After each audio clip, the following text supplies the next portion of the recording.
The population of Christians in prison is less than 0.1% of the Gambian population. That begs the question. Oh, yes, I'm poor, I have no other means, and that's why I had to steal. So, can you call corruption part of the human nature? Yes. But I think it is a sort of degrading moral values at homes. You look at it today. I'm not backing anyone, I'm speaking between me and the Almighty Allah. If we, the Muslims, follow the teachings of the Prophet ﷺ and the Quran, this world would be the most peaceful world on earth. But we deviated. The threat to human existence today is unbridled materialism. I want to be wealthy, even at the expense of human life. By any means available. By any means available.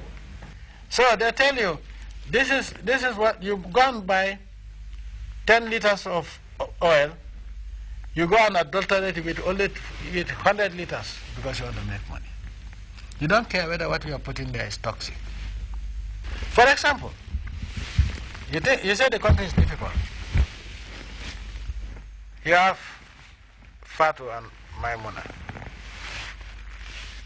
Maimuna is not working, but maybe has an uncle who has a lot of money, or an uncle who is helping her. Maimuna, right?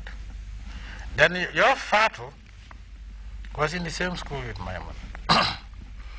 Every day you see Fatu, Maimuna go out. Maybe he's even going to computer classes. Comes off, he has money.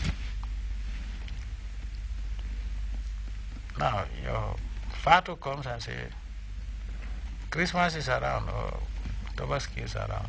Can you help me with something? You have nothing to tell your daughter.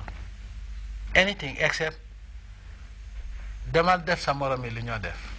A parent, a responsible parent. Go and do as your colleagues do. And that's what.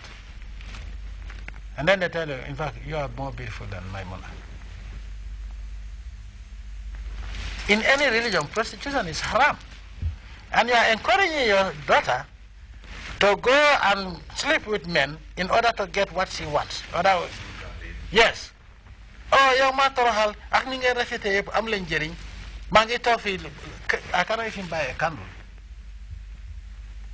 When I say in Wolof, it doesn't mean that it's only the Wolof that do it. I'm not talking about the Wolofs.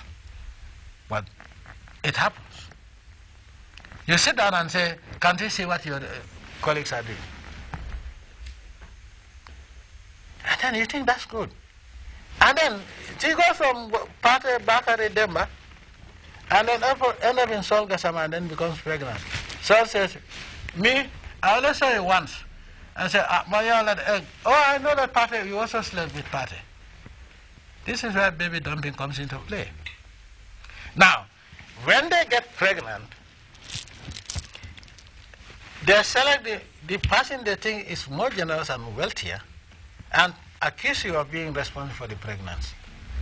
When the guy says, oh, I only saw you once, how is that possible? Not knowing that even once can make somebody pregnant anyway. But, she slept with Kebadiba after me, and you expect me to accept the child. Not knowing, maybe it's Kebadiba from Sinter who impregnated her. I would take that. No way. This is the problem of this society. Materialism, money, wealth, power, influence. I don't want to cut you short, sir. I met up with a woman. She wanted to attend a funeral. She returned. I met up with her. I said, yeah, there's a funeral. People are going there. No, it's day bright. You know, the problem is I cannot go now because I don't have money. I said, this is funeral. You're telling me you don't have money? He said, yes, it's commercialized because they are sitting down with a notebook. If you go, they write down how much you have put. The moral imperative. We're losing it. It's not a moral imperative. Unfortunately, it's satanic influence. I remember there was this Senegalese musician, I hope he's still alive, Njaga Njai. I think Njaga. Njaga Mbai. When he said he died, may the Almighty Almighty Allah have mercy on his soul. He said, when in one Wolof song, that when you die, and some people are hustling for your burial, your relatives are killing each other over your wealth. They have not even buried you. They're not thinking about burying you. They are fighting over your wealth. And that is unfortunately what is prevalent today. They have commercialized everything to the extent that if somebody dies, to go and commiserate with the family is a problem, because at the end of the day, in fact, not all families, Allah forgive me too, because not all families are like that, and not all people are like that. Certainly also not the Christians, because I know. Now, when you go,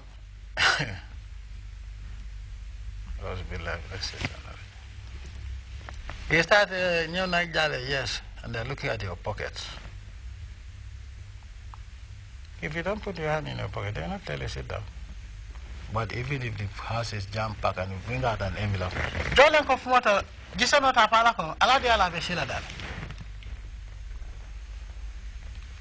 this is how bad materialism, greed has been entrenched in the minds of people. And this is very, very dangerous. We assume that every decision you take, you make, domestic or foreign, is in the best interest of the people of this country. You've made key foreign policy decisions in 2013, notably the withdrawal from the Commonwealth, and of course the severing of diplomatic ties with Taiwan.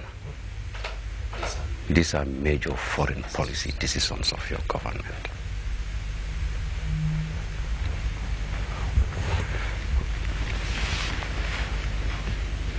We assume that these decisions are made in the best interest of the people of this country. Yes, it was in the best interest of the country. Why would I make a decision that will be detrimental to the interest of the country? As I said, whatever I do is for the dignity of Africans in general and Gambians in particular.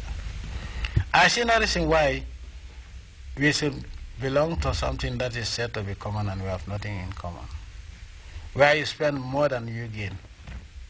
In any relationship where one party earns more than you and you're still spending something towards that or contributing towards that, we are contributing to our own exploitation, and this is unacceptable. They have nothing for us but exploitation. What have we gained? We sent I think $11 million only for them to organize a workshop that teaches trade negotiations. 1 week workshop, 11 million. You know how many people we can send to the university with $11 million? And that's our contribution to the Commonwealth. And one thing also that the members of the Commonwealth may not know is that nobody asked the British where the money that they use for defeat come from. Now, if Gambia, as small as we are and as poor as we are, contribute 11 million, how about countries like they're called countries like Nigeria, because Nigeria is our friend, or South Africa? If little Gambia, its contribution is assessed at 11 million. What about Nigeria and other countries? And what do we get in return? Workshops. On trade negotiations. Now, what is the purpose of being a member to an institution which even denies your citizens visas to go to their country that exploited your country for 400 years? Now, if we all belong to the Commonwealth, where the British are common and we have the wealth, there shouldn't be a requirement for visa. Right? Then they moved the visa from the Gambia to Ghana. And we belong to the Commonwealth, where Her Majesty is the supreme leader. What are Gambia